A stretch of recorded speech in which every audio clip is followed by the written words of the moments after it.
Nah, akhirnya ada juga yang nongol. Eh, Resya. Yang lain mana ya? Untuk Pak, maaf mau bertanya, kalau untuk desain thinking itu mulainya jam berapa, Pak? Jam Ini kan 8. jam 8. Karena ini kan pengganti yang kemarin Rabu pemilu kan. Oh, Tapi kalau enggak, jadi mm, anak-anak kenapa? itu tahunya desain thinking itu jam 1:10 kayaknya, Pak. Makanya banyak yang enggak ini, Jam enggak masuk. 1:10. Justru Iya, itu Pak. karena gini, saya dikasih tahu baru tadi malam jam 7 itu dari bagian pendidikan kalau ininya jam 8 nih. Apa namanya? Untuk pengganti ya. Kalau untuk yang hari biasanya sih iya. Hari biasanya sih dia jam 1. Tapi untuk yang penggantinya khusus hari Jumat ini jam 8. Karena katanya kan saya bilang tuh takut kepotong Jumat atau apa, tadinya mau saya mundurin jadi jam 2, tapi katanya jam 2 ada Pak Bambang gitu. Makanya kalau itu kan untuk yang jam 1 itu untuk yang hari Rabu kan? Iya, Pak. Uh-uh. Oh, sebentar. Untuk hari Rabu ini uh, Kayaknya miskomnya di situ deh, Pak. Soalnya anak-anak tahunya DT itu jam 13:10. Di grup angkatan 2023 itu adanya link mm-mm. Zoom pengantar manajemen jam 9:40, Pak. Oh, 9:40 pengantar manajemen. Oh iya, makanya tadinya kan apa? Itu saya nggak tahu ya. Karena saya juga baru dikasih tahunya tadi malam. Soalnya kan saya ngajar 2 kelas nih. Jadi jam 8 sampai 9:40 itu yang kelas AM 26, terus habis itu yang 9:40 sampai 12:10 itu yang ini. 9:40 sampai jam ya 11:40 lah ya. Itu yang untuk kelas berikutnya yang AM 28 gitu. Jadi emang ini Nanti juga saya baru dikasih tahu tadi malam sih. Tapi ya, saya kamu bisa tolong bilang ke yang lain nggak kalau ini mulai jam 8? iya pas saya lagi infoin ke grup. Mm-mm.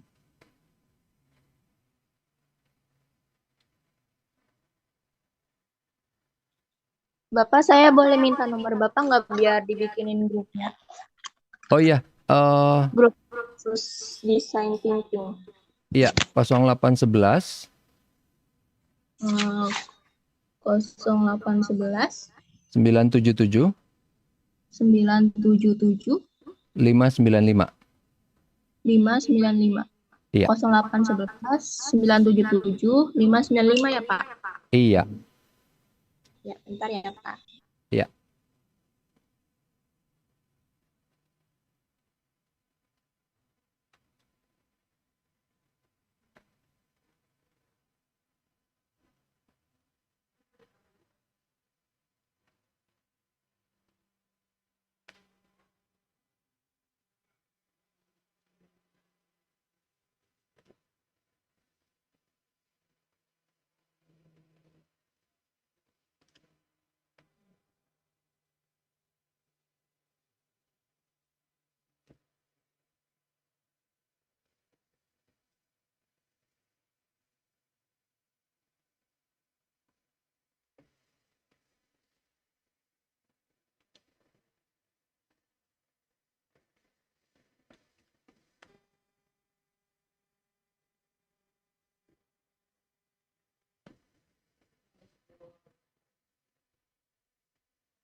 Oke, udah lumayan. Bentar. Trut ya.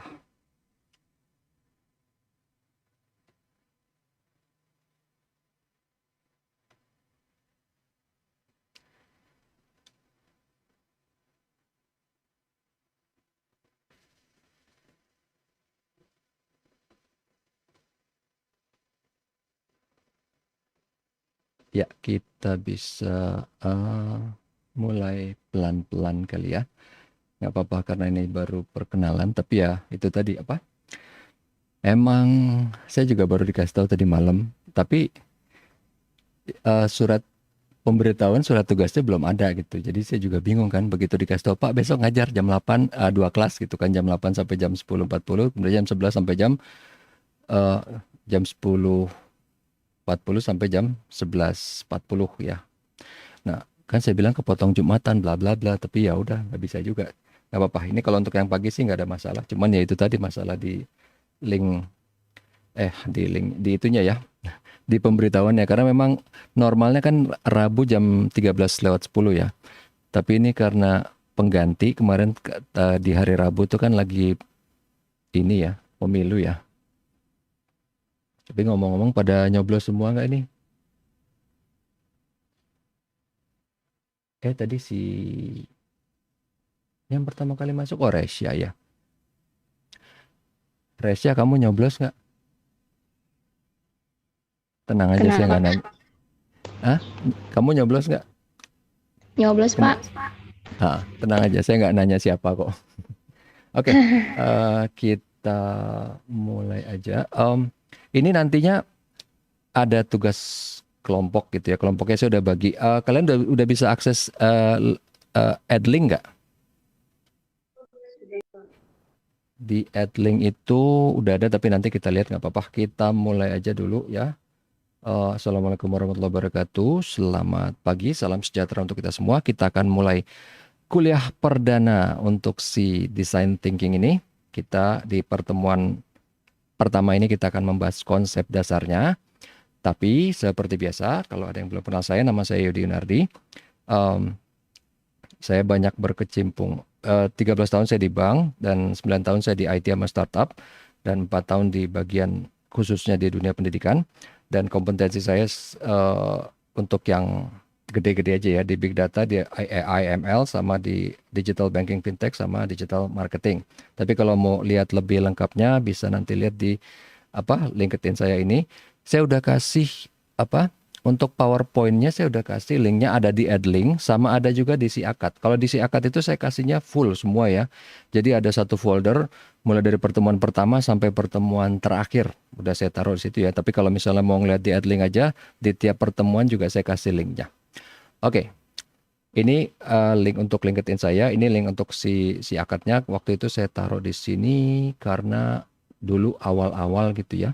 Awal-awal banyak yang belum tahu. Karena ini saya dulu ngajar design thinking udah dari 2 tahun yang lalu ya kalau nggak salah, dari awal-awal masih e-kampus gitu ya. Oke, jadi mungkin kalau mau lihat sekilas aja ini profil saya kalau untuk yang di LinkedIn gitu ya. Ini saya memang sebagian besar itu lebih banyak ngomongin tentang masalah ya ada yang message tentang masalah artificial intelligence sama machine learning karena memang di situ yang paling banyak dibutuhkan dan memang paling ruwet lah ya, masih banyak yang belum jago di situ. Oke, saya juga punya channel YouTube dan ini juga saya link ke sini. Jadi di channel YouTube itu saya banyak naruh bukan cuman tentang AI atau ML, tapi untuk arsip video perkuliahan juga saya taruh di situ karena supaya dulu saya mau taruh di servernya kampus cuman kegedean gitu ya, akhirnya lama-lama nggak cukup, jadi saya taruh aja di YouTube, saya kasih linknya kalau misalnya mau ditonton bisa. Dan yang ini juga saya rekam, walaupun mungkin kalian tahu juga di Zoom ini otomatis direkam oleh pihak kampus, tapi biasanya kualitasnya agak-agak patah-patah, agak jelek gitu ya. Jadi makanya saya rekam di lokal juga, nanti yang akan saya upload di YouTube itu adalah yang dari lokal saya. Ini kalau mau lihat pengalaman saya, project saya, experience saya gitu ya.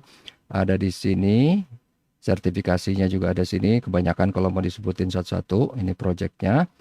Balik lagi kita ke, kalau untuk satu lagi untuk yang ini ya, e-kampus ya. E-kampus. Ya, si akad sekarang namanya ya. Kok nggak bisa dibalikin ke sini? Ini berarti saya end show dulu. Kalau di sini, ini untuk yang e-kampusnya tadi ya. Kalau mau yang tadi saya bilang ini ya. Ini emang defaultnya itu di Rabu jam 13.10, tapi Jumatnya ini mungkin ini entah di update-nya agak telat atau gimana, jadi mungkin nggak kelihatan di kalian gitu ya.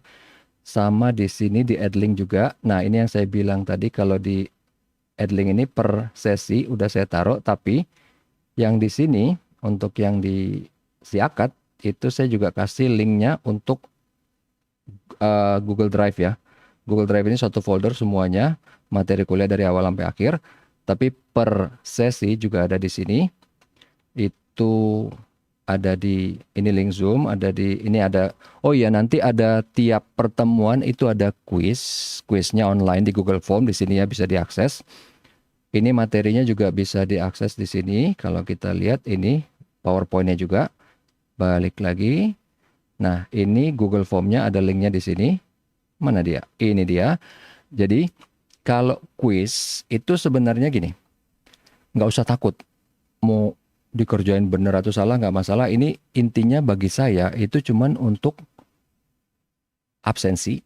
Tapi yang terpenting kalau untuk kalian tuh adalah untuk memperbaiki nilai. Misalnya nilai kalian itu agak kurang, itu bisa dibantu oleh kuis ini. Tapi kalau misalnya nilai kuisnya jelek, itu nggak akan menurunkan nilai kalian. Tenang aja. Jadi kalau misalnya nilainya bagus, bisa ngebantu. Gitu. Jadi santai aja. Ini tadi untuk si, apa namanya, ada materi PowerPoint, quiz untuk tiap pertemuan sama link Zoom ini ya. Kita balik lagi. Ini sesi 1. Oke. Kita sekarang balik lagi ke sini ya. Nah, kemudian kita akan lihat lagi berikutnya. Untuk cakupan pembelajaran si mata kuliah Design Thinking itu pertama ya pasti kita akan lihat overview-nya dulu. Kemudian nanti di pertemuan kedua kita akan lihat overview project sama design brief seperti apa. Kemudian perencanaan dan riset, identifikasi insight. Ini brainstorming ya, brainstorming, kemudian pitching ideas, presentasi, bikin prototype, input dari apa stakeholder, peluncuran ide dan mengukur dampaknya seperti apa, kemudian aplikasi. Jadi intinya di mata kuliah ini itu nanti UTS dan UAS-nya itu dalam bentuk presentasi kelompok. Dalam bentuk presentasi kelompok. Untuk yang UTS itu bikin design thinking menyempurnakan produk yang sudah ada. Jadi kalian pilih aja produknya apa aja. Bisa mau barang boleh, mau jasa boleh, mau website boleh, mau aplikasi boleh. Jadi misalnya kalau barang gampang gitu kan. Oh, saya mau lihat apa nih? Yang gampang apa sih? Ini aja deh. Oh, vitamin nih. Misalnya vitamin. Ini nggak kelihatan. Oh, karena ada green screen ya. Ini warnanya hijau sih. Yang lain deh yang warnanya hitam. Nah, ini dia. Misalnya habat nih. Wah, saya mau sempurnakan. Nggak mesti di produknya kan. Oh, ini produknya bagus. Tapi orang banyak yang belum tahu. Karena nggak ada iklannya. Oh, saya mau bikin iklannya. Iklannya mau seperti apa? Bentuknya apa? Apa yang harus dilihat dari iklan itu? Jadi, aspeknya tuh banyak. Entah produknya emang masih belum bagus. Oh iya bisa dibagusin. Dengan cara apa? Jadi, teknologinya harus yang udah ada gitu ya. Jangan misalnya, oh ini handphone sekarang jelek. Masa sehari udah mati? Saya pengen yang bisa setahun mati. Setahun baru bisa mati gitu ya. Maksudnya baterainya tahan setahun. Ya teknologinya belum ada sekarang. Jadi jangan. Harus yang teknologinya udah ada gitu ya. Jadi bisa barang, bisa jasa, bisa website, bisa aplikasi. Existing product yang udah ada. Mau disempurnakannya bisa dari segi apa aja loh. Entah produknya. Jadi contoh nih kalau misalnya ini ya. Habat. Oh, ini kandungan habatnya kurang misalnya gitu ya. Ini cuma 60%. Kalau dibikin 70%, apa alasannya mau dibikin 70%? Oh, karena bisa lebih sehat misalnya. Tapi harganya gimana? Kalau misalnya dibikin lebih pure, tapi harganya lebih mahal, mungkin orang jadi nggak mau juga kan. Jadi intinya disempurnakan itu bukan cuma dari sisi teknisnya, tapi intinya orang bisnis itu apa sih ujung-ujungnya? Duit kan. Barang bagus banget, tapi kalau nggak bisa kejual, nggak bagus juga. Jadi intinya itu dari awal sampai akhir, bukan cuma barangnya bagus atau websitenya bagus atau aplikasinya bagus, tapi sampai dikenal orang, sampai dibeli orang, sampai dipakai orang sehingga menghasilkan duit bagi si existing product ini. Kemudian kalau untuk yang UAS itu dia, kalau tadi kan UTS menyempurnakan existing product. Kalau ini bikin produk baru. Jadi either itu mau barang, mau jasa, mau website, mau aplikasi, nggak masalah. Jadi bikin produk baru. Nanti detailnya seiring dengan pertemuan kuliah berikutnya akan lebih jelas gitu. Kalau kita kan bikin produk baru, susah Pak. Saya kan nggak ngerti. Misalnya saya mau bikin handphone, tapi kan saya nggak ngerti handphone. Nah, intinya lebih ke bukan teknis. Nanti di pertemuan berikutnya kita akan pelajarin, tapi secara singkat gini.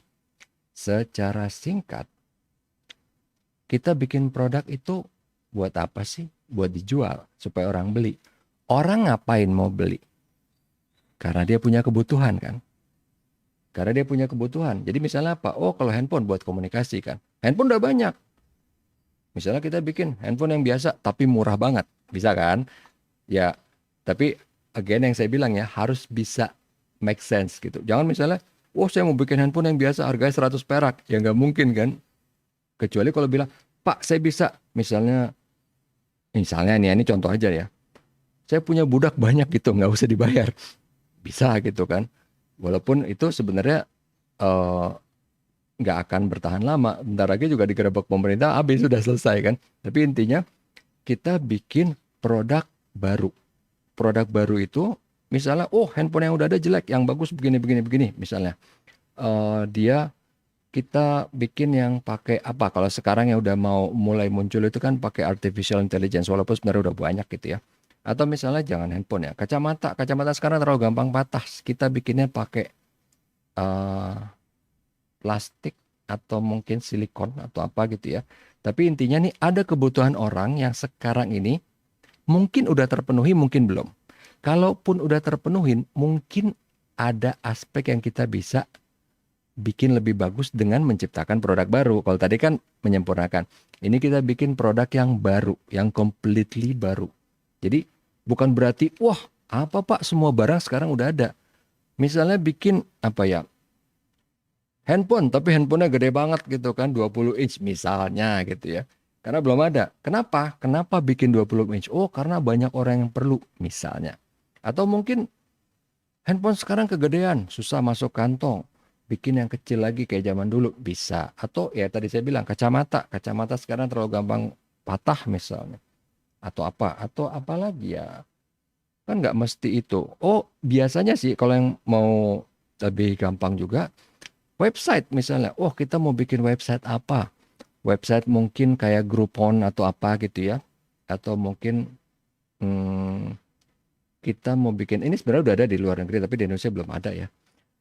Bikin website, walaupun ini sebenarnya banyak masalah teknisnya, yang bisa ngumpulin semua jenis promo dari Shopee, Lazada, Tokopedia, Bukalapak misalnya gitu kan. Oh iya Pak, saya bisa caranya gini pakai API-nya bla bla bla. Makanya saya bilang ini agak teknis kalau website. Sorry, kalau yang lain misalnya aplikasi. Oh, aplikasi apa yang belum ada? Apa ya? Ini contoh aja yang gampang ya. Aplikasi pengingat ulang tahun misalnya atau pengingat apa? Simple kan? Ada nggak kebutuhannya? Itu lagi. Karena kan intinya produk apapun yang kita akan bikin atau ciptakan harus diminatin orang, bukan cuma diminatin tapi orang mau keluar duit untuk beli. Minat aja sih gampang gitu kan. Kayak saya misalnya, oh saya minat gitu sama kapal induk gitu kan. Minat banget. Tapi nggak mau keluar duit buat beli gitu kan. Siapa juga sih yang mau beli kapal induk. Anyway, misalnya apa lagi? Yang biasa deh, jangan terlalu aneh. Oh, saya suka gitu ngelihat mobil Mercy, mobil Porsche atau apa gitu kan. Keluar duit buat beli, nggak mau gitu kan. Bagi saya overpriced gitu kan. Ini yang bisa bikin orang mau keluar duit untuk beli, terutama untuk yang ini yang nomor tiga tadi ya, menciptakan produk baru. Karena kalau cuma bikin mah gampang gitu, wow kita bikin apa misalnya rumah segede lapangan bola misalnya, tapi kan saya nggak tahu ini bagi saya misalnya, wah nggak ada yang mau beli, tapi misalnya kalian ada yang bikin, oh enggak Pak, bisa nih, yang beli misalnya aktor Hollywood, saya udah punya nih eh, calon pembelinya misalnya, nggak apa-apa gitu. Mungkin yang tadi saya bilang, oh bagi saya nggak bisa, tapi kalian misalnya yakin, nggak Pak, ini bisa. Logikanya gini, misalnya, oh kan Tom Cruise itu gajinya gede banget misalnya gitu ya, honornya gede banget. Dia bisa beli, saya bikin rumah segede lapangan bola misalnya di Jakarta Selatan, ya kan?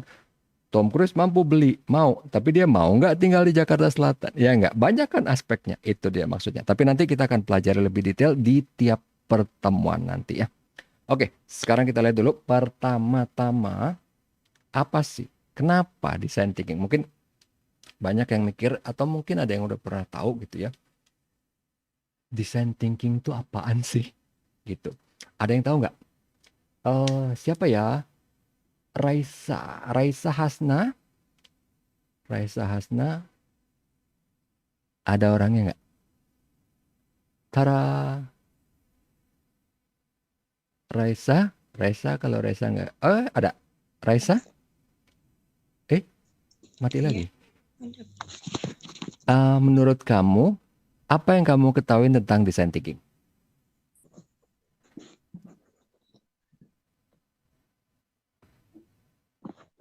Atau pernah dengar nggak sih gitu kata-kata atau skill atau ilmu tentang design thinking itu pernah dengar nggak?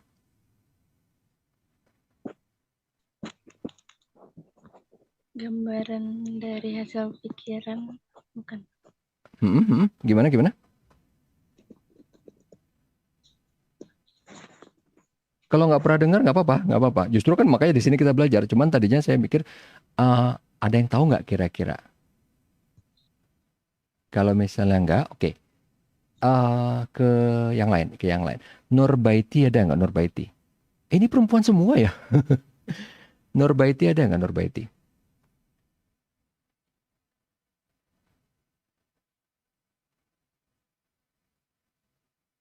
Nurbaiti, oke, lanjut. Nindya ada Nindya Kirana. Hadir Pak, saya. Pernah dengar design thinking nggak? Pernah sih Pak, tapi saya nggak tahu. Oh, kamu dengarnya waktu itu di mana? Maksudnya tentang apa nih? Dihubunginnya ke apa design thinking? Karena mungkin Paling banyak orang yang kayak lihat-lihat gimana? di TikTok gitu loh Pak, suka FYP. Oh, oke oke Iya. oke oke oke. Sip sip sip. Ya. Jadi gini, design thinking kan dari namanya aja. Ini yang gampang aja nih ya. Design thinking berarti kita tentang memikirkan desain. Loh, kan kita bikin produk desain itu kan kita kebayangnya apa sih kalau yang namanya desain kita ngebayangin baju, celana gitu kan, desain. Tapi di sini desain semua jenis ya, semua jenis produk itu bisa mengambil keuntungan dari design thinking. Oke. Jadi pertama-tama gini, kalau di Apple itu dia bilangnya yang namanya design thinking itu kayak gini nih, ruwet. Jadi pertama-tama yang paling penting, pertama-tama kita harus tahu dulu, oh ada kebutuhan ini. Karena dengan adanya kebutuhan orang mau bayar kan. Kalau nggak ada kebutuhan ngapain gitu. Ya contohnya misalnya, wah saya mau bikin mobil roda 5. Nggak ada gitu kebutuhannya kan. Orang nggak ada juga yang perlu. Even roda 6 pun nggak ada yang perlu gitu kan. Roda 4 udah cukup. Karena dulu udah ada loh. Coba nanti lihat di Google. Ada loh mobil yang rodanya 6. Jadi bukan mobil truk loh ya. Bukan mobil apa tentara. Mobil biasa rodanya 6 atau 8 gitu. Nggak perlu gitu kan. Even sekarang mobil segede apapun kayak Hummer rodanya 4 juga cukup. Jadi pertama ada kebutuhan. Udah ada kebutuhan, baru nih.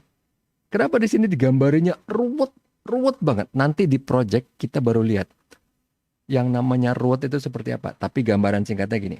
Bagi kalian nih yang pernah ikut organisasi atau gini deh, yang lagi mau mengorganisir. Oh kita mau pergi kemana nih, misalnya outing atau apa. Lihat seberapa susahnya ngatur orang. Itu baru hal yang cemen gitu kan. Cuman oh mau pergi kemana, ke puncak.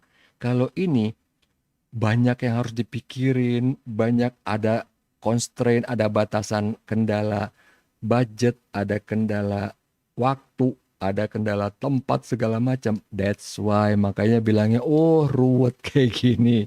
Baru sampai akhirnya bisa menghasilkan duit. Efek yang paling gampang yang kelihatan apa? Startup itu banyak banget, tapi startup yang bisa hidup itu dikit. Ya kita taunya sekarang siapa sih unicornnya? Tokopedia. Tokopedia waktu awal dulu muncul, let's say tahun berapa sih? 2008. Enggak, 2006 lah, anggaplah 2007. Seangkatan dia itu banyak banget startup loh. Yang bertahan sampai sekarang, ya yang kita tahu Tokopedia, Bukalapak gitu kan. Yang lain banyak yang udah nggak ada gitu kan.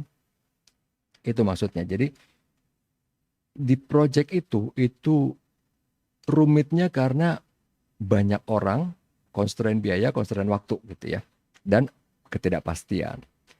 Nah, atau ada lagi yang bilang kalau design thinking itu adalah magic.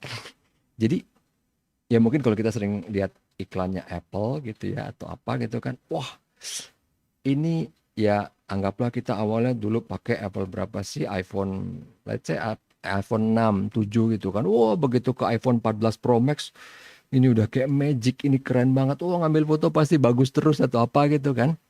Iya, itu efek yang pengen ditimbulkan. Nanti kita akan lihat. Ini termasuk yang namanya wow efek. Dan efek ini yang membuat orang mau keluar duit. Ya enggak? iPhone itu bukan handphone murah. Tapi iPhone itu adalah produk handphone atau smartphone yang paling laku. Coba deh lihat ya kan. Karena kita bayangannya gini. Kalau produk yang paling laku itu harusnya yang murah. Tapi ternyata enggak kan. Perusahaan terbesar di dunia yang duitnya paling banyak siapa? Apple. Dia jual produk bukan yang murah loh. Tapi dia bisa bikin, kayaknya gue perlu nih. Even ya, misalnya orang yang sebenarnya belum terlalu mampu, dia tetap bela-belain beli. Either itu dicicil ya kan, atau apa gitu. Magic. Itu yang dia ciptain. Yang diciptakan oleh si Apple. Jadi ini sama yang ngomong Apple juga gitu kan. Ruwet gitu untuk bikin di design thinking. Tapi ada unsur ya sebenarnya bukan magic beneran loh ya. Bukan ilmu hitam gitu enggak. Tapi as if ini kelihatan kayak magic gitu. Oke, lanjut. Kemudian berikutnya kita ngelihat lagi. Jadi di sini kita akan lihat langsung ke bendanya dulu. Benda yang paling standar dulu. Kita belum ngomongin handphone. Nanti kita ngomongin handphone. Kita ngeliat yang standar banget gitu ya. Apa tuh? Jembatan. Jembatan kan gampang Pak. Enggak sih, jembatan nggak gampang bikinnya. Kalau mau lihat jembatan yang paling sering hancur, yang berantakan kalau nggak salah di India, di Bangladesh gitu kan. Kelihatannya simple. Ini cuman bikin begini terus ada kabelnya gede gitu kan. Tapi ini nggak gampang gitu bikinnya. Itu baru masalah teknis. Kita ngomongin masalah lain. Warna. Jadi jembatan yang terkenal di seluruh dunia apa sih? Golden Gate. Ya kan? Karena sering banyak muncul di film, ya nggak? Golden Gate. Golden Gate sebenarnya warnanya bukan emas, bukan golden ya. Warnanya pun bukan merah kayak gini. Jadi emang apa ini Pak Golden Gate? Enggak juga. Orang pun banyak yang walaupun udah kenal sering lupa, sering salah ngelihat Golden Gate itu ini, padahal sebenarnya ini yang jembatan kalau nggak salah di San Francisco atau di mana gitu ya. Tapi intinya gini, di aspek design thinkingnya, si orang yang bikin jembatan ini selain aspek teknis, dia juga mikirin gimana supaya jembatan ini eye catching. Bukan cuma oleh orang. Yang namanya jembatan eye catching sebenarnya nggak terlalu penting. Karena apa? Yang penting eye catching itu gedung supaya nggak ketabrak sama pesawat. Tapi jembatan itu juga perlu. Selain keselamatan supaya dilihat orang, helikopter, kapal laut gitu ya pas lagi kabut atau gimana. Supaya memorable, gampang dilihat orang gitu. Contoh yang paling gampang nih ya. Saya nggak punya iPhone. Ini iPad lagi dipakai sih ya.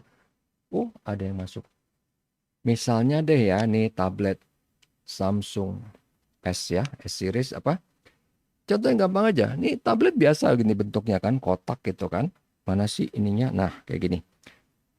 Misalnya dibikin satu aspek, dirubah aja. Bisa berubah drastis penerimaan orang. Ini aja nih. Ini sudut yang tadinya tumpul ya. Kalau dibikin lancip, itu bisa orang tadinya suka jadi nggak suka. Karena apa? Tajam kan? Itu baru hal yang kecil. Kita ngomongin, Pak kalau itu gampang semua orang udah tahu ini nggak tajam. Ada satu lagi. Ini salah satu kekurangannya si iPhone itu ya. iPhone itu kan kalau sini kita udah tahu sini ini pasti tumpul kan. Tapi di iPhone itu dia sudut sampingnya ini itu tajam. Tajam. Itu makanya yang banyak disebelin orang. Karena pas begitu megang tuh lama-lama kalau kita megang gini, genggam gini, sakit. Makanya kenapa banyak dipakein sama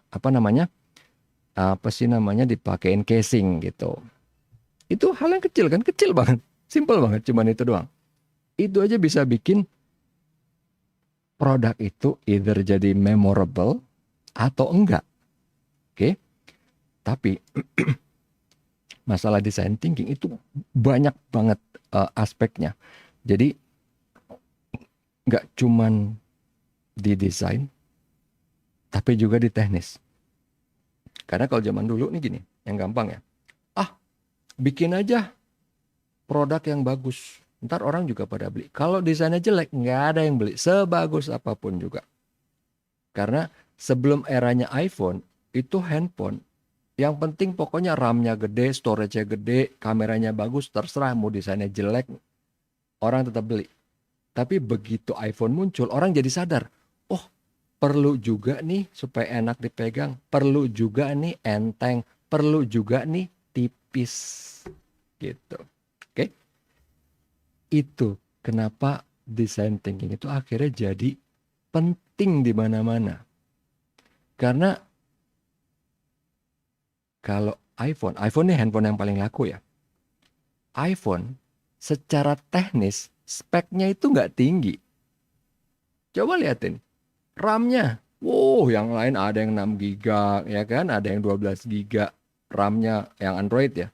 iPhone nggak nyampe segitu, mungkin 2 atau 4 giga. Teknis, kita ngomongin teknis kan. Storage, oke kalau storage gede, tapi yang lain juga ada yang 1 tera. Samsung ada yang 1 tera kan. Teknis, walaupun penting, tapi nggak terlalu masalah. Yang penting itu adalah experience kan. Begitu kita make, experience-nya gimana? Menyenangkan atau tidak? Sih? Menyenangkan atau tidak. Ini yang buat jembatan ini dia juga mikirin begitu dilihat orang itu menyenangkan atau tidak. Mungkin bahasanya nggak exactly karena orang ya nggak mesti yang ngelihat jembatan langsung senang. Tapi kalau cuman warnanya silver kayak gini, orang coba misalnya saya tanya, even ke orang Amerika, ini jembatan apa? Apa ya nggak tahu. Tapi kalau yang udah warnanya merah gitu, ini Golden Gate. Walaupun sebenarnya ada beberapa jembatan yang agak mirip dengan Golden Gate sama warnanya. Awalnya warnanya sebenarnya nggak merah, itu dia karena kena oksidasi bla bla bla. Kita nggak ngomongin ininya deh, sejarahnya deh. Tapi intinya sampai dipikirin, cuman masalah jembatan doang loh. Sampai dipikirin apa ini bisa memorable, bisa diingat orang, apa ini bisa bikin experience yang bagus. Itu dia maksudnya. Sekarang kita ngomongin teknis. Ini masih di sejarah, masih balik ke sejarah dulu. Dulu, ini kan Central Park ya di New York ya. Dulu dibikin sayembara. Bikinin dong. Ini kan anggaplah nih taman gede. Anggaplah zaman dulu nih belum ada gedung. Walaupun ada gedung nggak masalah. Ini taman segede gini. Bikinin dong jalanan buat orang plus jalanan buat kereta kuda. Zaman dulu masih pakai kereta kuda ya. Orang plus kereta kuda. Tapi jangan sampai orangnya ketabrak kuda. Orang lagi jalan-jalan tiba-tiba kereta kuda lewat kan bisa ketabrak kan. Gimana caranya? Zaman dulu itu pusing mikirinnya. Sampai akhirnya ketemu desain yang jenius kayak gini nih. Yang samping kanan ya. Jalan orang di bawah. Si kereta kuda atau sekarang mobil itu di atas. Jadi nggak bakal tabrakan. Jadi dia bikin elevated naik gitu. Itu design thinking. Jadi intinya kan. Jadi jangan dikira ini gampang loh. Ini lama. Sampai akhirnya ada orang ketemu desain seperti itu. Awalnya pemerintahnya cuma bilang. Saya nggak mau di taman orang lagi jalan ketabrak kereta kuda. Titik. Itu kebutuhannya kan. Itu nggak ada yang bisa mikirin gimana nggak mungkin nih nggak mungkin nih gimana caranya, masa mau terbang kudanya, nggak bisa. Akhirnya ketemu caranya. Simple sih kalau kita ngeliat sekarang, tapi dulu kan mikirnya setengah mati ini mikirnya. Nanti kalian lihat lagi iPhone untuk sampai jadi iPhone itu setengah mati.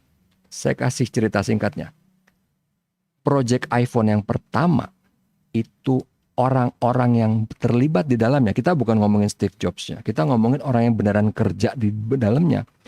Itu semua orangnya hidupnya hancur. Karena apa? Kerja selama setahun penuh, nggak pernah pulang ke rumah. Yang punya istri cerai. Ada yang bunuh diri 2 orang. Ada yang nggak punya istri, stres, ada yang bunuh diri juga. Jadi segitu arti dari si iPhone itu. Jadi iPhone tuh memang benar-benar mendobrak banget.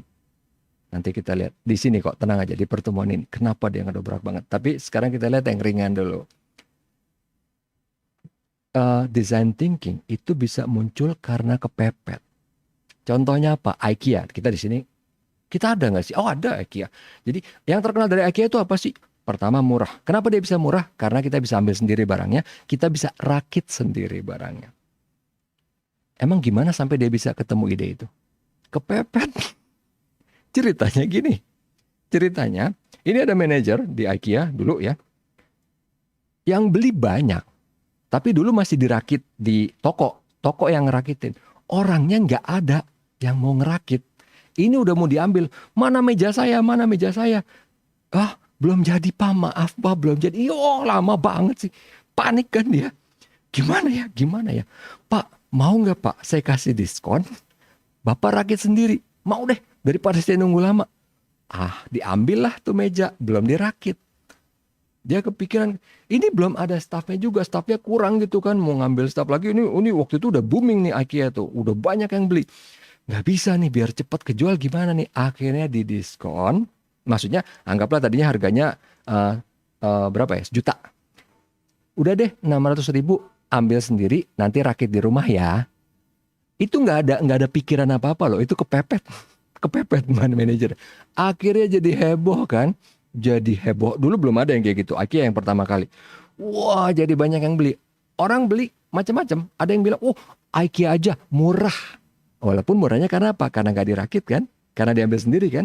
Tapi intinya yang orang pikir apa sih? Murah. Duit nggak bohong kan? Nggak usah kalian. Saya juga begitu kemarin kopi kenangan. Beli 5 beli berapa ya? Beli 2 gratis 1. Apa? Pemilu, langsung beli dong, ya kan? Duit nggak bohong. Ini juga gitu. Orang tuh IKEA bukan terkenal karena kualitas kan? Wah, murah, bagus pula. Maksudnya bukan the best tapi bagus kan? Wah, beli di sana. Karena kepepet. Banyak macamnya bisa sampai keluar. Kemudian, kenapa kita perlu design thinking? Nah, ini dia, Mak. Ini dia inti dari semuanya. Buat apa sih? Oh iya saya pernah dengar tadi siapa tadi, Mbak Nurbaiti ya. Oh iya saya pernah dengar di TikTok tapi nggak tahu apa sih. Emang perlu tuh design thinking. Nah, jawaban yang singkat gini. Apple dengan iPhone-nya dia pakai design thinking, dia jadi smartphone nomor 1.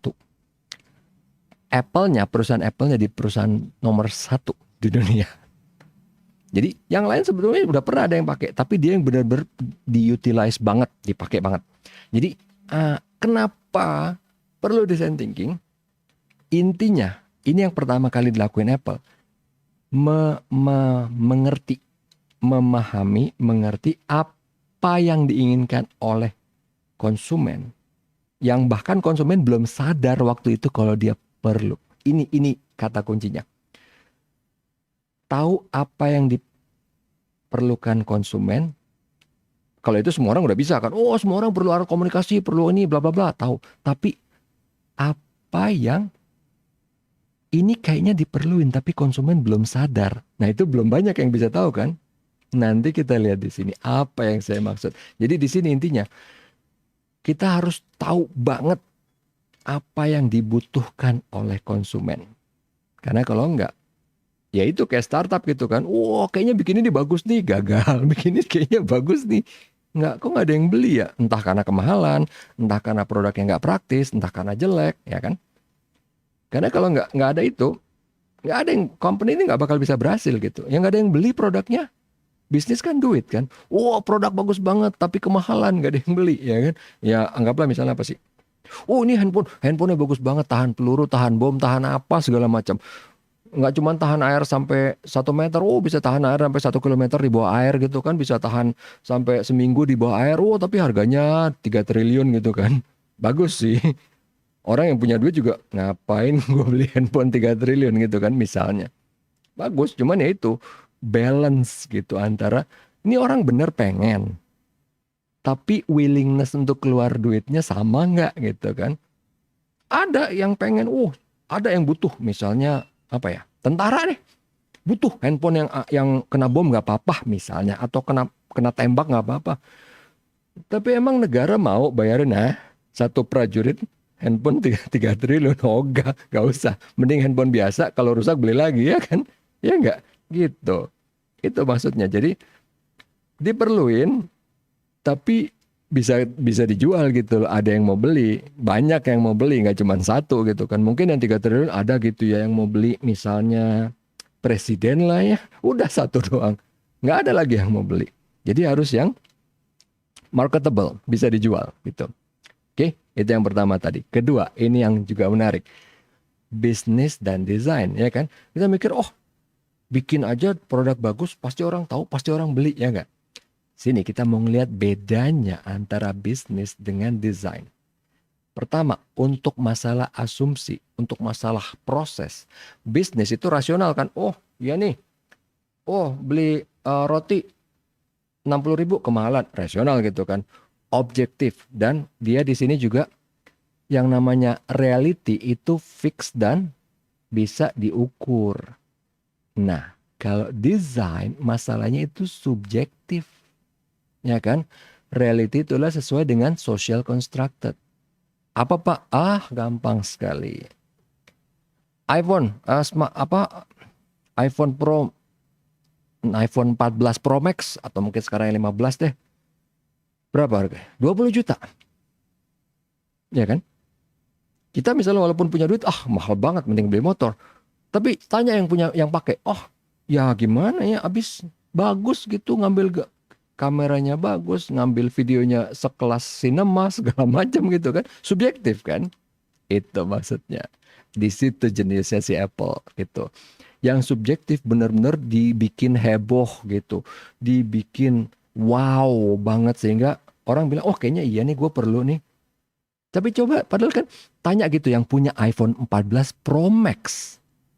Iya kameranya bagus. Emang lo fotografer? Kagak. Ngambil video kayak sinema. Emang lu sutradara? Kagak. Tapi Apple bisa meyakinkan kan orang itu, kamu perlu itu. Perlu banget. Ya kan? Walaupun ada juga kan, yang cuman gaya, yang cuman apa gitu kan, misalnya di root di mana gitu kan. Mungkin dia nggak pernah pakai buat apa, buat bikin konten apa gitu kan, tapi kan perlu buat apa? Social status gitu kan. Itu beda lagi. Oke. Kedua, kita lihat di sini masalah metodenya antara bisnis sama desain. Kalau di bisnis, metodenya itu yang gampang apa? Selalu yang dicari itu, kalau mau bikin sesuatu harus yang the best. Harus yang the best. Kalau kita mau apa harus yang the best gitu. Kalau ini solusi yang terbaik apa? Pernah dengar ya kata-kata itu kan? Solusi yang terbaik. Tapi kalau di desain itu enggak. Karena apa? Cuman solusi yang terbaik, tapi telat, itu enggak ada artinya. Jadi yang bagus itu keluarin dulu. Less than ideal, nggak apa-apa, keluarin dulu. Yang penting orang udah tahu, baru ntar disempurnakan. Ada contoh yang sangat menyedihkan, itu adalah BlackBerry. Kita udah gak kenal sekarang. BlackBerry dulu nomor 1, handphone nomor 1 sebelum iPhone. Dia waktu begitu keluar Android, keluar iPhone, harusnya dia bisa dong. Duitnya banyak banget. BlackBerry itu gede banget perusahaannya dulu. Dia bisa ngeluarin, tapi lama banget dia ngeluarin handphone Android. Dia masih pakai BlackBerry terus. Dia begitu mengeluarkan Android, lama banget. Akhirnya sekarang udah keluar berapa tahun yang lalu. Ada nggak yang dengar? Kalian dengar nggak? Enggak, saya aja nggak dengar. BlackBerry ngeluarin Android, gila udah berapa tahun kemudian. Telat. Bagus nggak produknya? Bagus banget. Ada yang kenal nggak? Kagak ada yang kenal. See? The best aja itu nggak cukup sekarang. Yang penting keluarin produk dulu, walaupun kalau bisa the best gitu ya. Tapi keluarin produk dulu, orang lihat, ini jelek, kurang. Dia revisi sampai jadi bagus. Kemudian berikutnya diproses. Ini bedanya kalau di bisnis, rapat gitu kan, rapat anu. Kalau di desain itu enggak, itu doing. Apa yang bisa dikerjain? Ini. Jadi Itu bedanya. Mungkin kalau di bisnis tuh kayak di DPR gitu kan, bacot, bacot, bacot, ngomong aja terus, entah apalah itu, ngomong terus gitu kan. Tapi kalau di desain tuh enggak. Apa yang bisa dikerjain. Jadi bukan, oh harusnya ini ya, harusnya ini. Misalnya gitu ya, ini contoh ya. Kalau kalau bacot gitu kan. Kalau handphone, oh harusnya handphone bisa lebih tipis ya, tapi baterai lebih irit ya, walaupun belum ada teknologinya gimana gitu kan. Oh harusnya handphone lebih murah ya, bacot gitu kan. Oke, harusnya lebih murah. Gimana cara bikin lebih murahnya? Iya kan? Ya itu yang tadi bilang, oh bisa pak pakai budak gitu kan nggak perlu bayar. Oke, tapi setahun kemudian digerebek pemerintah nggak? Oh nggak pak, bisa pak. Presidennya dari kita aja, jadi nggak bakal digerebek. Oke, kalau emang gitu, bisa itu. Bener, ya kan? Bisa, walaupun nggak etis, tapi bisa. Ya nggak? Itu tadi maksudnya. Jadi kalau mau ngelihat bukan nggak cuman dibacot gitu kan. Oh gini. Ya tapi sustainable nggak? Bisa tahan lama nggak? Jangan cuman kejual sekali terus udah tutup. Atau nggak kejual dua terus tiba-tiba digerebek pemerintah udah tutup perusahaannya. Ya kan? Bisa jalan terus nggak? Itu dia maksudnya. Kemudian decision drivernya apa di sini? Sama kayak tadi di atas kan. Dia pasti pakai logic sama pakai angka. Ya kan? Di desain itu pakai emosi, pakai experience. Balik ke tadi contoh siapa? iPhone. iPhone mau dibandingin sama Android. Android RAM-nya 12 GB, iPhone RAM-nya cuma 4 GB. Numerik kalah. Tapi tetap iPhone yang menang ya kan? Karena apa? Aduh, kayaknya gimana ya? Lu nggak ini gila lu beli iPhone 20 juta. Ya gimana ya? Gimana ya? Emosional kan? Experience. Habis enak sih. Gitu kan, abis ini sih, abis anu sih gitu, udah bukan masalah logik lagi, udah masalah emosional gitu. Lanjut, valuesnya apa? Kalau di sini yang dilihat adalah kalau di bisnis dia ngelihatnya untuk control dan stability. Jadi nggak suka kalau ada sesuatu yang tidak jelas, tidak menentu. Kalau bisnis ya iya dong, bisnis kan gitu kan. Waduh, perekonomian nggak jelas nih, pusing dia, karena dia pengen sesuatu yang jelas. Kebalikannya kalau di desain, dia nggak suka sesuatu yang udah mapan. Ada sesuatu yang mapan, dia pengen mendobrak bikin yang baru. Itu yang dilakuin iPhone pertama kali. Dia ngelihat, oh handphone yang udah ada nih sekarang jelek. Karena dia udah tahu kebutuhan orang sebenarnya yang belum disadarin saat itu. Orang itu males pakai stylus, suka hilang, suka patah, suka apa kan. Stylus yang terbaik itu tangan. Itu kan omongannya Steve Jobs waktu itu. Stylus yang built-in-nya orang, tangan, gitu. Terakhir, level of fokusnya. Kalau di bisnis, dia bisa ngelihat yang abstrak, tapi dia cuma bisa ngelihat fokus satu. Kalau nggak abstrak, ya udah yang partikular, yang khusus. Abstrak atau khusus, abstrak atau khusus. Kalau di desain, yang dilihat itu semuanya. Oke, pertama ngelihat abstrak, tapi misalnya nih, balik yang gampang, contoh iPhone lagi. iPhone, emosional, abstraknya apa? Wah desainnya bagus, hasil kameranya bagus. Tapi kan dia nggak berhenti sampai di situ kan. Disempurnakan lagi kan. iPhone 10, desain udah bagus, kameranya bagus. 11 kameranya lebih bagus loh dari 10. 12 kameranya lebih bagus loh dibanding 11. Iya kan? Padahal sebenarnya di 10 itu udah the best dulu ya. Udah bagus banget. Tetap kan? Dia nggak suka dengan status quo, dia nggak suka dengan yang udah ada. Ah nggak nih, masih bisa disempurnakan, masih bisa. Gimana caranya? Nggak tahu, pokoknya masih bisa. Itu dia intinya desain. Oke, lanjut. Nah, kenapa bisnis perlu desain? Ini tadi kita udah sempat ngomong gitu ya. Karena apa? Desain itu doing. Bisnis itu bacot gitu kan. Banyak kan ngomong, rapat gitu kan. Jadi bukan berarti kita action terus, enggak. Bukan berarti kita ngomong terus, harus balance, ya kan? Karena kalau action terus, serampangan gitu kan, nggak ada yang dipikir, langsung ini kurang, tambahin, ini kurang, tambahin. Akhirnya jadi aneh produknya. Jadi balance, business perlu desain perlu bisnis. Yang pertama, desain is all about action. Jadi dia sebagai penyeimbang dari bisnis. Kemudian yang kedua, desain itu juga mengajarkan kita untuk apa? Yang namanya produk itu bukan cuma masalah spek, tapi masalah experience kita gimana sih? Kenapa sih Shopee logonya orange? Kenapa banyak cewek yang suka? Kenapa dia pilih orange, warna yang netral, bukan pink? Kalau pink berarti ntar nggak ada cowok yang suka sama Shopee kan. Orange itu cowok bisa, cewek bisa. Tapi warnanya vibrant, disukain orang. Kita baru ngomongin warna, belum ngomongin desain dari Shopee-nya loh. Kenapa sih Tokopedia warnanya hijau? Itu semua ada pertimbangan di belakangnya. Contoh klasik yang paling gampang, ini masalahnya produk yang ini ya, agak tanda kutip terlarang. Rokok. Kenapa Marlboro ngetop banget di Indonesia? Simple. Karena logonya apa? Merah putih. Bendera kita. Jadi secara bawah sadar, orang mikir, wah Marlboro ini kayak punya Indonesia, merah putih. Sadar nggak sadar, itulah kejadiannya. Jadi desain itu ngasih tahu ke kita masalah efek emosionalnya, masalah experience-nya. Jadi di sini dia ngasih tahu juga kan, kalau di bisnis kebanyakan, kalau bisnis itu kan oke, apa yang kurang nih? Yang kurang ininya, yang kayak tadi kan, kalau di Android itu kan, oh RAM-nya kurang, tambahin ininya kurang, tambahin. Kalau di iPhone itu kan dia lebih, oh gimana supaya experience-nya bisa smooth. Jadi bukan yang dipikirin bukan RAM-nya, bisa smooth gimana, walaupun ntar harus nambah ataupun enggak. Karena apa? Faktanya hasil akhirnya RAM-nya iPhone itu enggak pernah segede Android. Tapi emang tetap nambah, bener tetap nambah. Tapi intinya dia bukan nambahin RAM-nya. Pokoknya sampai ini jadi smooth. Jalannya jadi nggak patah-patah, jadi nggak nge-lag. Itu intinya dia. Harus bisa nggak nge-lag. Entah mau ganti prosesor, entah mau nambahin RAM, entah mau apapun itu. Pokoknya nggak bisa nge-lag. Itu intinya. Kalau di Android kan, oh nge-lag ya? Udah tambahin RAM. Kadang-kadang nggak ngaruh juga gitu kan. Jadi itu yang dimaksud. Jadi ini ada hubungannya dengan yang poin yang berikutnya.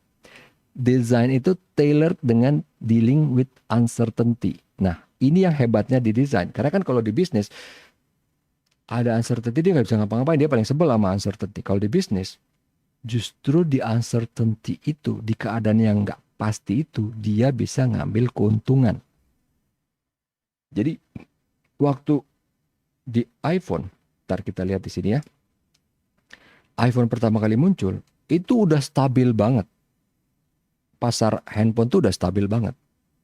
Tapi ada kebutuhan yang belum terpenuhi, yang orang belum sadar. Itu dia masuk di situ. Jadi dia bisa mendobrak, menciptakan sesuatu dari sesuatu yang tadinya bahkan produk lain, handphone lain nggak kepikiran gitu. Buat yang semuanya layar, udah ada waktu dulu, udah ada.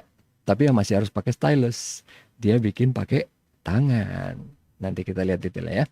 Nah, kemudian yang keempat, terakhir, desain itu dia mengerti produk, barang atau jasa, itu yang beli orang. Jadi, it's all about experience. Jadi, kalau orang itu udah suka, entah itu masalah style, entah itu masalah kamera, entah itu masalah film. Kalau udah suka, 20 juta juga dia beli. Entah dia punya duit atau enggak, bisa nyicil, ya kan? Produk, barang, dan jasa itu yang beli orang. Orang punya emotional effect, gitu. Ya kan? Karena kalau handphone zaman dulu sebelum iPhone itu ada target marketnya. Oh, kalau kalian ingat dulu komunikator, oh itu pangsa pasarnya di root. Gitu. iPhone kan nggak ada target marketnya. Oh, iPhone target marketnya direktur, enggak. Banyak anak muda yang pakai. Oh, target marketnya si ini. Eksekutif, enggak. Banyak yang pakai, anak bayi juga dikasih gitu kan sama iPhone. Dia nggak mainin target market, ya kan? Dia main di, orang dulu kan mikir, ah gila nih jual handphone tapi nggak ada target marketnya. Uncertainty kan? Tapi laku, ya enggak. Oke, lanjut kita lihat sekarang. Nah, ini juga ada masalah dengan apa? Desain itu bisa ngedobrak mitos. Mitos selama ini, oh kalau di bisnis, wah lu jangan, kalau memang nggak tahu jawabannya nggak usah nanya. Padahal justru kita mulai dari yang unknown di sini. Karena apa kita mulai dari yang unknown? Yang unknown itu pasti profitnya gede. Karena orang belum banyak yang main, belum banyak yang tahu kan. Ini juga satu lagi, ini juga orang sering kepikiran, wah think big dong, think big. Nggak usah think big. Kita pikirin apa sih yang diinginkan orang gitu. Oh, jangan handphone terus. Contoh yang lain apa sih? Kopi. Oh, udah banyak Pak yang jualan kopi gitu kan. Jual kopi yang murah atau yang cepat. Kalau kayak kopi jago. Baru muncul kan. Laku loh, banyak yang beli. Udah ada kopi kenangan, janji jiwa, Starbucks segala macam udah ada. Dia bisa pakai sepeda. Ya pakai sepeda ada ya. Pakai motor. Dia ngejemput orang. Fokus di apa? Genuine human needs-nya. Harganya juga lumayan, nggak murah banget, nggak mahal kan? Masih masuk kopi jago walaupun wah bisnis kopi udah jenuh. Enggak, kopi jago masuk ya kan. Yang ketiga apa?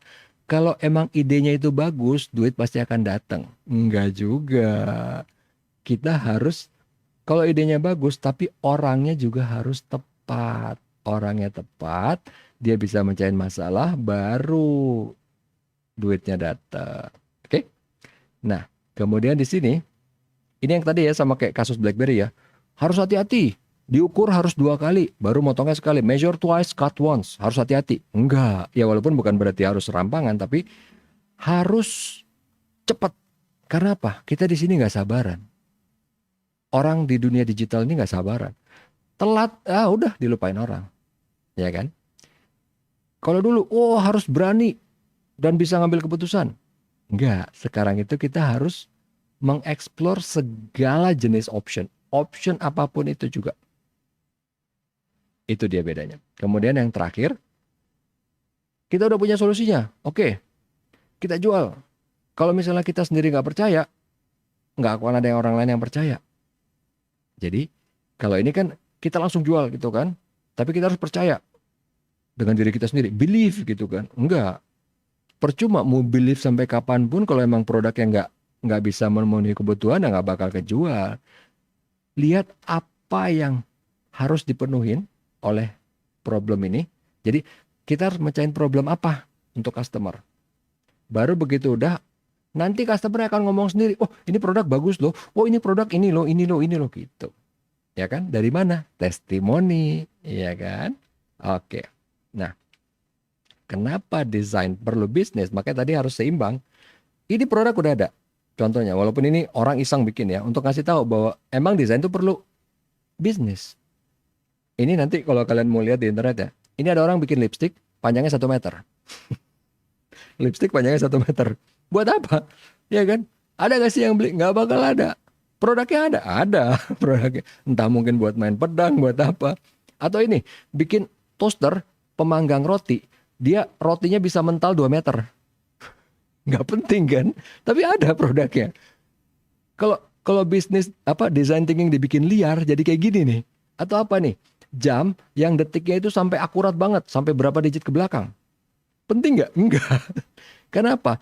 Bikin yang kayak gini pasti mahal kan? Tapi nggak memecahkan masalah apa-apa. Udah bikin kayak gini kan pasti harus akurat nih, pasti mahal. Misalnya nih, jam biasa harganya 100.000. Jam ini pasti harganya berapa? 500.000. Orang mikir kan? Ngapain 500.000? Emang kelebihannya apa? Cuman ini doang. Alah, ngapain ya kan?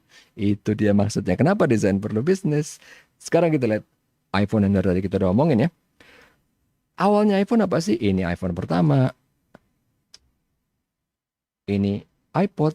Nanti kenapa kita ngomongin iPod? Nanti ada hubungannya. Ini adalah Apple Newton. Yang pertama kali keluar di awal 90-an. Dulu Apple Newton ini hampir jadi iPhone pertama tapi nggak jadi. Itu juga agak ada cerita yang menarik. Tapi bukan cuma itu. Apple itu dari dulu udah mikirin bikin ini ya. Ini prototype ya. Dulu udah ada. Walaupun dulu belum ada LCD yang bisa dilipat ya. Dia udah mikirin bikin display yang bisa dilipat. Tapi bukan LCD yang dilipat. Dia pakai proyektor di sini, nge-project ke sini. Jadi walaupun ini dilipat nggak masalah. Tapi dia udah mikirin. Tapi ini nggak sampai dibuat. Karena apa? Mahalnya minta ampun, nggak ada yang beli, ya kan? Tapi dia udah mikir bikin tablet. Ini zaman dulu loh, ini tahun 80-an. Belum ada yang mikir. Ini bahkan dulu belum ada iOS ya. Dia masih pakai Linux. Dia udah mikirin dari dulu. Oke? Nah, cikal bakalnya iPhone sampai muncul, itu nggak gampang. Zaman dulu, orang touchscreen itu masih harus pakai stylus. Baru muncul iPhone yang bisa pakai tangan. Itu nggak langsung, teknologinya dulu belum ada. Itu nggak sengaja dari salah satu pegawai iPhone yang tangannya waktu itu luka gitu ya. Dia nggak bisa pakai mouse, dia bisanya pakai gesture pad kayak gini. Dulu udah ada nih gesture pad kayak gini, tapi gede kan, masih harus dicolok ke komputer. Terus Steve Jobs ngeliat, bikin supaya ini bisa di handphone. Gila itu kan. Makanya saya bilang, semua orang yang terlibat di project iPhone yang original itu semuanya hancur hidupnya. Ada yang meninggal 2 beneran, bunuh diri gitu. Karena ini saking hebohnya dulu. Bikin supaya touchscreen itu bisa pakai jari, nggak pakai stylus. Susah itu, dulu belum ada. Jadi, pakai kayak gini teknologinya. Kalau kalian tahu, prototype iPhone pertama itu gedenya kayak apa? Kayak gini. Gede banget. Ini pun masih layar doang. Touchscreen-nya masih misah, belum di layar. Masih yang kayak tadi ini ya. Masih dipisah. Ini layar udah gede, udah tebal kayak apa. Touchscreen-nya masih dipisah. Jadi dulu tuh masih jadul banget. Jadi masih harus dibikin kayak gitu dulu supaya bisa. Jadi ngapain bikinnya kayak gini? Steve Jobs pengen tahu experience-nya. Dia nggak peduli, bentuknya masih gede, masih apa, nggak apa-apa. Kasarnya nih, gue pengen tahu, gue pakai jari bisa nggak sih navigate? Gue bisa nggak sih buka WhatsApp atau misalnya buka web page atau apa. Bisa nggak sih cuman dengan jari? Itu dia intinya. Oke. Waktu itu ada 2 opsi. iPod, udah ada kan? Apa ini kita bikin iPod jadi powerful sampai jadi iPhone? Dulu belum ada namanya iPhone. Bikin iPod supaya powerful menjadi smartphone. Opsi kedua, komputer MacBook Macintosh dibikin kecil jadi smartphone. Waktu itu dibikin 2 tim. Yang satu mempercanggih iPod, yang satu mengecilkan Macintosh. Kira-kira kalau di sini udah nggak ada sih itu ya. Kira-kira menurut kalian siapa yang menang? Karena di sini kita nggak tahu kan, kita cuma taunya iPhone kan. Sebenarnya iPhone tuh nenek moyangnya dari siapa sih? Tadi Raisa udah, ini Nurbeti udah. Sasti Andrina ada nggak? Ini ada 2 pilihan. Menurut kamu yang jadi iPhone sekarang tuh yang mana? Option 1 atau option 2?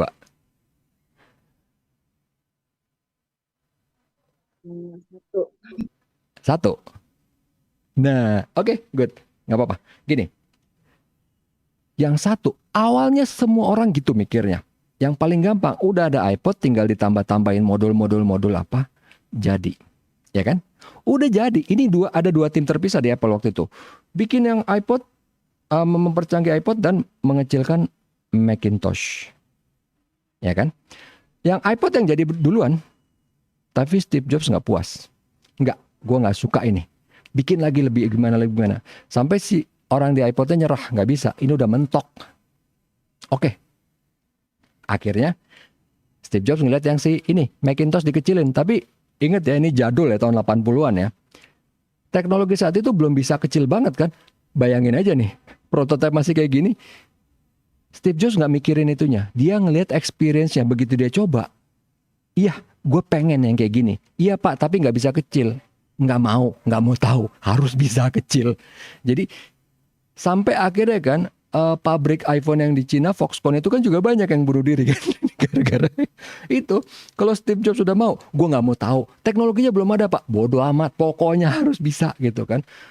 Akhirnya yang iPhone yang kita lihat sekarang itu adalah dari opsi kedua. Kebayang nggak seberapa perjuangannya? Komputer yang gede itu dikecilin. Jadi OS-nya pakai OS-nya. Tadinya kan mau pakai OS-nya iPod gitu kan. Wah, dipercanggih nggak bisa. OS mendingan yang udah canggih dibikin lebih simple. Jadilah iOS. Tapi ya itu, perjuangannya tetap gila itu. Opsi yang kedua. Ada satu lagi yang menarik di sini apa? Satu-satunya handphone di luar Apple yang ada iTunes-nya itu adalah Motorola. Karena dulu Steve Jobs pernah kerjasama sama Motorola. Tapi akhirnya dia berhentiin dengan sangat-sangat murka. Karena apa? Waktu dia tes di depan publik, si Motorola ini itu hang. Wah, itu diketahui. Ya sebenarnya nggak diketahui di depan masa ya. Cuman dia sebel banget gitu kan. Langsung diputus kerjasamanya. Tapi ini adalah handphone satu-satunya di dunia yang ada iTunes-nya. Handphone di luar Apple maksudnya ya. Oke. Nah, untuk tadi opsi pertama. Untuk iPod dipercanggih itu caranya gimana? Ya kan? Mau taruh keyboard. Tadinya kan orang bilang nih, "Oh, taruh keyboard aja di sini." Enggak, Steve Jobs kan nggak mau. Enggak. Gua nggak mau pakai keyboard. Gua maunya pakai jari. Ya udah bikin jari di mana gitu kan. Akhirnya dibikin ini kan, kebayang nggak sih? Kita milih huruf tapi pakai ini, pakai dial di sini dari iPod. Nggak praktis banget kan? Wow, nggak mau. Begitu akhirnya bisa pakai apa? Di sini pakai tombol sentuh, tapi kan layarnya cuma kecil. Nggak bisa gini kan? Makanya tadi saya bilang akhirnya tetap nggak, experience-nya nggak masuk katanya Steve Jobs. Walaupun ini kan awalnya karena tetap, kenapa sih iPod tuh bentuknya kayak gini sih? Karena bentuk yang familiar saat itu, telepon itu bentuknya kayak gini, bundar, ngedialnya bundar. Kenapa makanya iPod dulu kayak gini? Tapi kan yang menang opsi kedua kan, sampai akhirnya muncul iOS. Jadi kalau kalian yang punya Apple di rumah, punya macOS gitu kan, pakai OS X, tadinya itu kan terpisah banget, iOS sama OS X. Lama-lama akhirnya menyatu. Udah hampir nggak ada bedanya. Kayak iPad Pro sekarang kan udah benar-benar kemampuannya udah sama dengan OS X. Itu tadi maksudnya. Yang menang opsi yang kedua. Oke, satu lagi. Jadi waktu iPhone muncul, bukan cuman screen-nya aja yang heboh, tapi keyboardnya. Karena bagi orang awam ya, Android udah ada. Ngetik touchscreen udah ada. Tapi orang pasti bilang, aduh gimana ya, ngetik di iPhone lebih enak. Memang. Karena waktu kita ngetik, itu di belakang layar banyak prosesnya. Bukan cuman ngetik. Pertama, bikin keyboardnya aja itu prosesnya panjang. Mereka tadinya bikin supaya gampang nih ya. Oh, dijadiin satu nih. Atau enggak dibikin kayak gini. Supaya bentuknya kayak jari gitu kan. Supaya mudah. Secara fisik. Ini kan touchscreen gitu ya. Secara tampilan dibikin mudah. Tapi ternyata itu nggak menang. Yang menang itu keyboard yang biasa. Keyboard yang kayak biasa kita kenal sekarang gitu ya. QWERTY. Tapi ini satu-satu gitu ya. Tapi kan ngetiknya susah. Nah, waktu kalian ngetik, itu si iPhone udah memprediksi. Jadi sebenarnya nih, kita tadinya mau ngetik kastil gitu ya, C-A. Waktu kita kesini sebenarnya kita kepencet S. Tapi dia udah memprediksi. Begitu ini S gitu kan, tapi itu begitu kita mencet T sama I, ini tadinya S jadi A. Dia udah ngitung sendiri. Jadi kalau jadulnya waktu zamannya Nokia itu yang namanya T9, prediction words. Itu udah dilakuin, di Android dulu belum. Maka di Android, aduh ngetiknya susah pakai touchscreen. Di Apple kenapa lebih gampang? Karena dia bikin supaya experience orang itu menyenangkan. Jadi waktu ngetik di belakang layar tuh banyak prosesnya. Itu yang bikin lebih bagus. Even untuk lock screen. Lock screen tadinya ini udah jadi. iPhone udah jadi. iPhone 1 udah jadi. Cuman lock screen-nya gue nggak mau yang biasa. Pokoknya pengen iPhone ini bisa dioperasikan oleh tukang beca. Oleh anak umur 5 tahun. Jadi lock screen-nya dibikin yang sangat mudah. Cuman apa? Cuman gini doang. Ini kan kayak lock screen kalau di pesawat gitu ya. Ini nggak sengaja. Udah bikin kayak gini aja. Orang yang bikin begitu dia pitching ke Steve Jobs, kayaknya terlalu gampang ya. Kayaknya gimana ya? Oke. Besoknya udah jadi nih prototype. Dia bawa anak yang umur 5 tahun, dia taruh iPhone, anaknya kamu mainin deh. Itu anak nggak disuruh apa-apa, dia langsung bisa nge-slide. Segitu gampangnya. Akhirnya Steve Jobs percaya. Oke deh, lu bener berarti. Emang bener nih. Ini buktinya di depan mata. Ini anak umur 5 tahun gak disuruh apa-apa. Pegang iPhone, langsung bisa nge-slide. Itu kenapa dia mengutamakan experience. Jadi kalau anak umur 5 tahun aja bisa, semua orang pasti bisa. Ya enggak? Itu dia intinya. Oke? Nah, di sini si iPhone yang pertama itu, kenapa dia heboh? Padahal dulu itu belum ada banyak aplikasi, tapi aplikasi yang udah ada aja itu udah banyak dibanding handphone lain. iPhone 1 pertama kali keluar itu selama setahun belum banyak aplikasi. Tahun berikutnya dia baru lebih heboh begitu muncul App Store. Tapi di sini, even saat itu dia layarnya itu udah paling gede loh ya. Walaupun bagi kita sekarang gila loh cuma 3,5 inci, yang lain tuh cuma 2,8.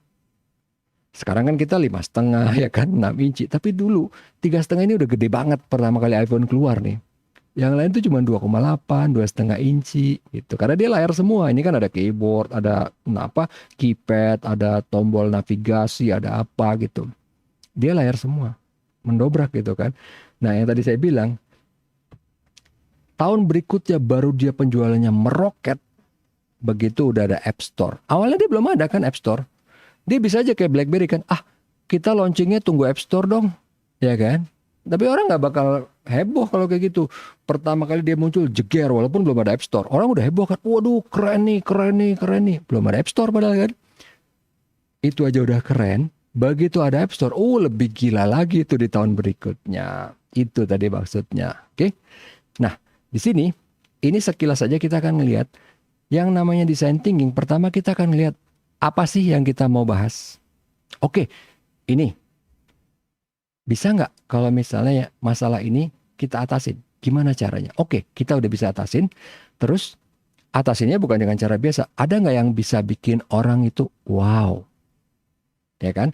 Kalau misal ada wow-nya ada banyak, mana yang bisa bikin orang keluar duit? What works? Itu intinya dari si design thinking itu bisa dilihat dari 4 proses ini.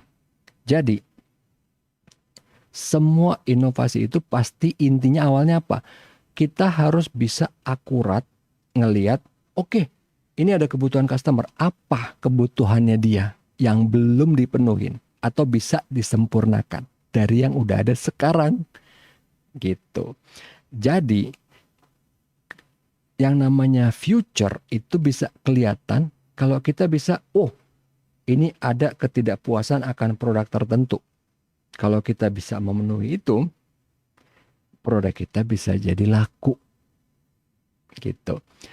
Jadi ini yang tadi pertama saya bilang, ada hal yang saat itu si iPhone pertama kali keluar, orang nggak sadar kalau pakai jari aja bisa kan, karena kan orang saat itu kan nggak ngerti kan. Begitu si Steve Jobs ngeluarin, nih kamu bisa ngapa-ngapain handphone cuman pakai jari, nggak perlu stylus. Iya nih, akhirnya si Android kan juga bikin kan, dia pakai. Nih kalau kita mau lihat nanti di terakhir itu ada ya. Jadi intinya si Android waktu ngeluarin dulu masih pakai keyboard, begitu keluarin iPhone dia juga ngeluarin yang layar semua tanpa keyboard. Nah, tadi di yang 4 ini itu bisa dibagi-bagi lagi lebih kecil, tapi itu nanti kita akan lihat lebih detail di pertemuan berikutnya. Jadi di apa sih yang mau kita bahas? Journey mappingnya apa? Kita terus ngeliat value chain-nya dari masalah ketersediaan barang. Jadi kita nggak boleh ngayal gitu ya. Ada nggak spare part-nya? Ada nggak barangnya visible apa nggak dengan teknologi sekarang? Kemudian kita lihat mind mapping dari produk itu gimana sampai dia bisa memecahkan masalah untuk konsumen. Nah, oke, kalau misalnya udah baru kita brainstorming kan. Bisa nggak dibikin gini? Bisa nggak layarnya dibikin gede? Bisa nggak layarnya dibikin kecil? Bisa nggak suara dibikin lebih bagus? Bisa nggak baterainya dibikin lebih irit? Oke, bisa. Gimana caranya di sini konsep development? Misalnya udah, oke. Bisa misalnya nih. Baterai bisa dibikin lebih irit, cuma dibikin lebih irit 4 menit. Alah, nggak usah ngomong kalau cuma 4 menit. Bisa nggak dibikin lebih iritnya sampai 3 bulan? Wow kan? Kalau emang bisa, lanjut. Kalau enggak, ya udah gitu kan. Jangan ngarang. Bisa Pak, tapi teknologinya belum ada. Berarti belum bisa. Yang wow itu, lihat, desainnya iPhone, itu kesannya mahal. Pakai aluminium.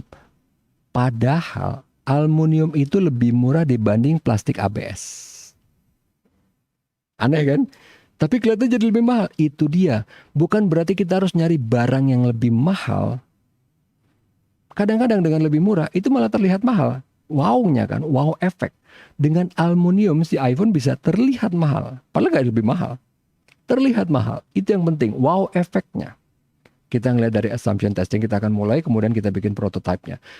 Itu nggak langsung jadi loh. Bikin casing aluminium tuh nggak langsung berhasil. Pasti ada prototipe dulu dan itu lama gitu. Tapi Steve Jobs berkeras pengen pakai aluminium supaya wow kelihatan orang. Begitu udah jadi, oke udah jadi. iPhone 1, iPhone 2, berikutnya apa? Penyempurnaan. Gimana caranya bisa disempurnain? Dengan cara mendengarkan dari customer. Oke, udah, customer pengen anu kan nggak semua keinginan customer valid kan? Ada yang cuma ngarang gitu kan, pengen iPhone lebih murah, alah nggak mungkin. Jadi, pengen yang lebih layar lebih terang, oke, bisa nggak?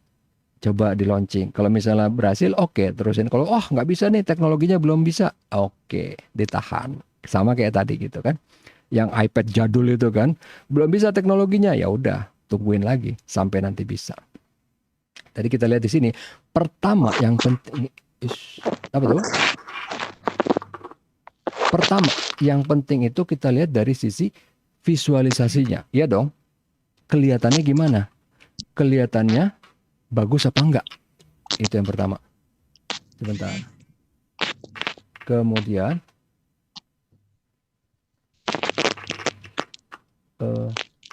Resya, kamu nyala, kepencet ya mic-nya. Oh ya maaf Pak. Kemudian yang kedua itu journey mapping. Tadi kita akan melihat di sini apa sih yang diinginkan oleh si customer itu. Kemudian, nah di sini kita akan melihat kalau misalnya pengen seperti ini, teknologinya udah ada atau belum? Udah. Kita bisa ngambil dari mana spare partnya? Mahal atau enggak? Kalau misalnya mahal bisa dibikin murah apa enggak? Itu intinya. Oke. Kemudian mind mappingnya. Di sini nanti kita lihat proses yang namanya brainstorming. Kita nggak akan, ada ide nih, enggak itu idenya jelek. Enggak, semua ide itu bagus. Taruh semua di sini. Itu namanya kenapa mind mapping. Semua ide taruh di sini, baru ntar kita lihat. Oh ini memungkinkan, oh ini enggak, oh coret. Oh ini memungkinkan, oh ini enggak, coret. Gitu. Mind mapping. Berikutnya, baru kita kumpulin semua. Udah tadi kan, semua ide dikumpulin. Oke, mana yang bisa, mana yang berhubungan, mana yang enggak. Kan kadang-kadang, ini bisa apa? Ini possible, tapi nggak sesuai dengan produk yang udah ada. Jadi misalnya gini, Apple itu bisa aja kan, pakein memory card dong, tapi itu nggak sesuai dengan personality-nya dia gitu. Karena dia mendingan pakai iCloud karena dia mau jualan iCloud gitu kan. Bisa, iPhone kalau mau harusnya bisa dipasangin SD card, cuma dia nggak mau gitu. Jadi brainstorming itu kan bukan cuma masalah yang possible, tapi apakah ini tetap akan membuat iPhone kita laku atau enggak gitu. Ini contohnya kalau iPhone gitu kan. Jadi brainstorming semua jenis ide harus ditaruh. Baru nanti kita bisa lihat kan. Kita urun rembuk bareng nih. Gimana kira-kira ini bisa nggak? Possible nggak? Possible. Tapi kira-kira misal dimasukin bisa membuat lebih untung apa enggak? Itu intinya kan. Ujung-ujungnya duitnya kan. Baru gitu begitu kita udah bikin konsepnya, kita udah bikin apanya. Nah, ini kan tadi pertama kita testing konsepnya, kita bikin ininya apa, standar ini komponennya apa aja. Kemudian misalnya kan nggak langsung harus berhasil kan. Pakai ini gagal, coba lagi. Mungkin dari supplier lain, mungkin dari apa lain gitu kan. Coba terus sampai akhirnya nanti jadi berhasil. Ingat yang kayak tadi, yang si iPhone itu bikin pakai touchscreen, ya kan? Atau mungkin tadi yang alternatif 1 sama 2, iPod jadi iPhone atau Mac jadi iPhone kan? Dua-duanya jalan bareng. Begitu dilihat experience-nya mana yang lebih bagus, itulah akhirnya yang dipilih oleh si Steve Jobs. Nah, di sini si assumption testing itu maksudnya apa?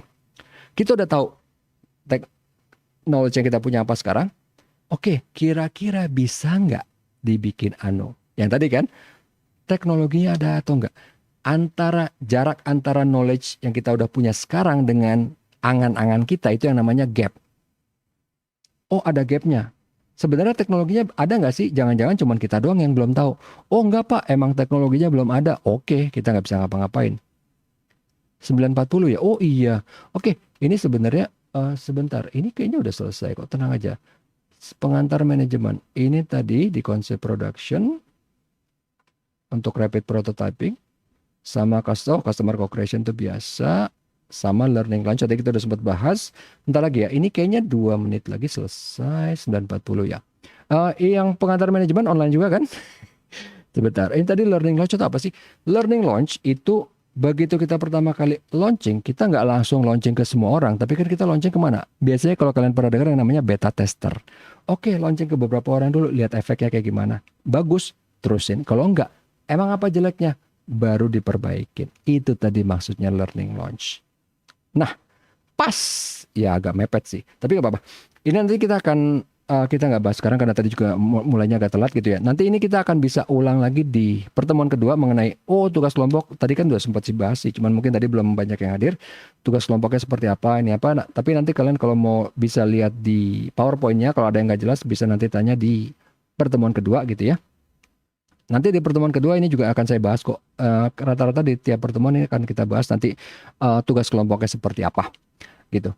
Oke, dan sama proses penilaian juga seperti kayak gimana. Nanti masuk ke tugas yang mana, apa penilaian UTS maupun UAS-nya. Tapi nanti secara lengkapnya kita akan bahas di pertemuan kedua. Jangan lupa untuk ngerjain kuis karena itu termasuk sebagai absensi juga. Oke, pas sudah selesai. Maaf kalau tadi ini ya telat 2 menit berarti ya kalau ada yang mau ikut kuliah berikutnya. Oke, terima kasih atas perhatiannya. Kalau misalnya ada pertanyaan mungkin bisa sekarang atau mungkin bisa ditahan atau di WhatsApp juga bisa kalau mau atau nanti di Adlink juga bisa. Terima kasih atas perhatiannya, sampai ketemu lagi di minggu depan hari Rabu yang normal gitu ya, jam yang normal dan hari yang normal. Assalamualaikum warahmatullahi wabarakatuh. Tetap sehat dan tetap semangat. Waalaikumsalam warahmatullahi Waalaikumsalam, makasih Pak. Sama-sama. Makasih, Pak. Iya, Makasih, Bapak. Iya, Wah. sama-sama. Iya. Bentar ya, ini udah.